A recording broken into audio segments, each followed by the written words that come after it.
When's the last time you had a cognitive screening, a test to check your memory, your processing speed, and your overall brain function? If you're like most people, the answer is probably never. Maybe your doctor has asked you a few basic questions at your annual physical, but a true screening? Probably not. Now, let me ask you this. When was the last time you had your hearing test? Because here's what most people don't know, and what's about to change in the way you think about hearing care.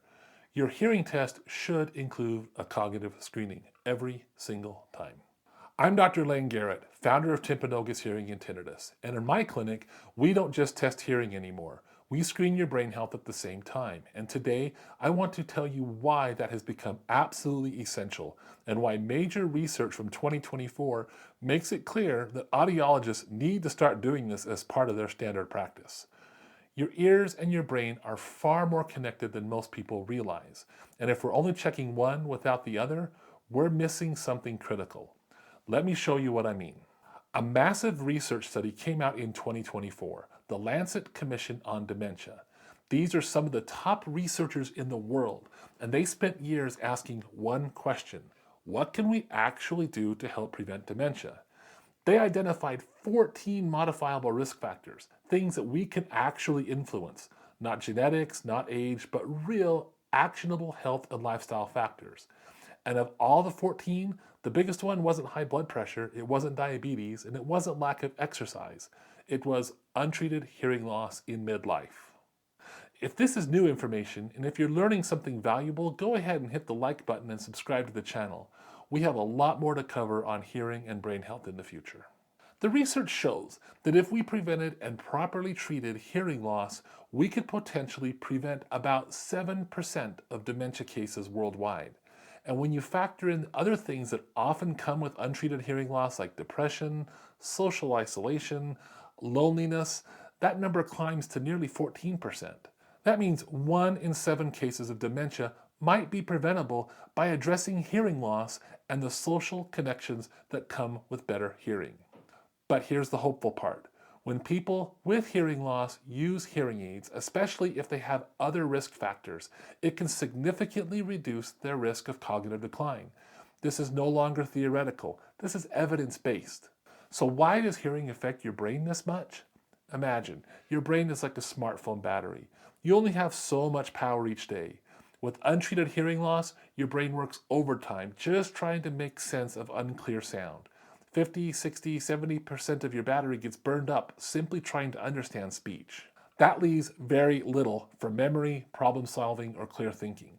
Over time, that strain starts to add up. And then the social piece kicks in.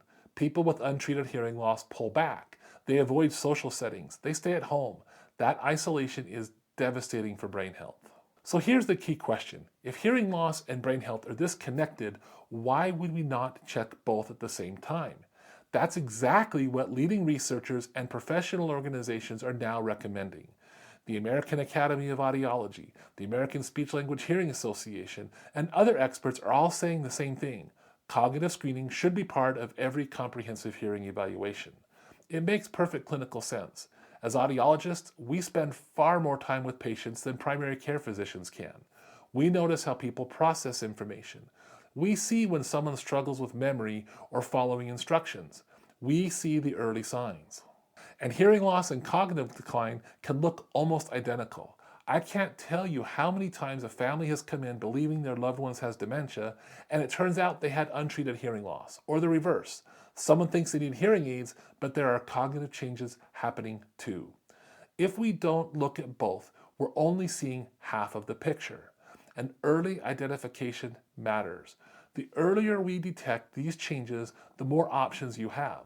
Lifestyle changes, medical referrals, better hearing management, all of which help support long-term brain health. So why isn't cognitive screening standard already? Traditional tools like the MoCA or the MiniCog take 15 to 20 minutes, require staff time, and are difficult to implement in busy clinics. But the bigger issue is that these tests rely heavily on hearing. You're asking someone with hearing loss to repeat words, follow verbal instruction, and listen for cues. A low score might reflect hearing difficulty, not cognitive function. These tests can also be influenced by education level, language background, and cultural factors. That's far from ideal. So even though we've known about the hearing and brain connection for years, the tools simply weren't practical or reliable in a hearing clinic. That's why the newer technology is so exciting. In our clinic, we use a system called CogniView. It has completely changed how we approach brain health. It's computerized, takes only about 5 minutes, and is fully self-administered. There's no verbal component, no auditory instructions, no scoring errors, and the results are immediate. Most importantly, it's not affected by your education level or whether English is your first language. And because everything is visual and motor response based, it works perfectly for people with hearing loss. CogniView uses adaptive psychophysics, meaning the system actually adjusts the difficulty based on your performance in real time. The test becomes personalized as you take it, which improves accuracy. It's FDA cleared, built from research from the NIH, and measures memory, visual processing, executive function, reaction time, and processing speed. And we can track your results over time to identify changes early. Have you ever had a cognitive screening as part of your hearing care? Let me know in the comments. I'd love to hear your experience. So here's what this means for you. When you come into our clinic for a hearing test, you're going to get a comprehensive look at your hearing and your brain health. If your hearing shows moderate loss, but your cognitive screening looks great, that tells me that we can be proactive with hearing aids and build a plan to protect your long-term brain function. If the cognitive screening shows early changes, that doesn't mean you have dementia. It simply means we should look deeper. I'll send you to a primary care provider or a neurologist for follow-up. And because we caught it early, you'll have options. If we find both hearing loss and cognitive changes, we adjust your care plan. We might use more assistive technology, involve family members more closely, or build communication strategies that fit your specific situation in addition to those referrals to other healthcare providers. My focus isn't just on your ears, it's on your hearing, your brain, your relationship, and your quality of life. The science is clear. Your hearing and your brain are deeply connected. Taking care of one supports the other. The 2024 Lancet Commission identified untreated hearing loss as one of the largest, most modifiable dementia risk factors, and treating hearing loss early helps support long-term brain health. If you'd like to learn more about the hearing-brain connection, you can find additional resources in our online learning center. The link is in the description. And if you want to experience this comprehensive approach to hearing care, including cognitive screening, you can schedule an appointment on our website. The link is also in the description below. As audiologists, we can't just think about fixing hearing anymore. We have to look at cognitive health and the whole person in front of us. For you, this is about being proactive, getting your hearing checked regularly and making sure your audiologist screens your cognitive health at the same time. Because ultimately, this isn't about test scores. It's about staying connected to your loved ones, following conversations, and maintaining independence, and protecting your quality of life.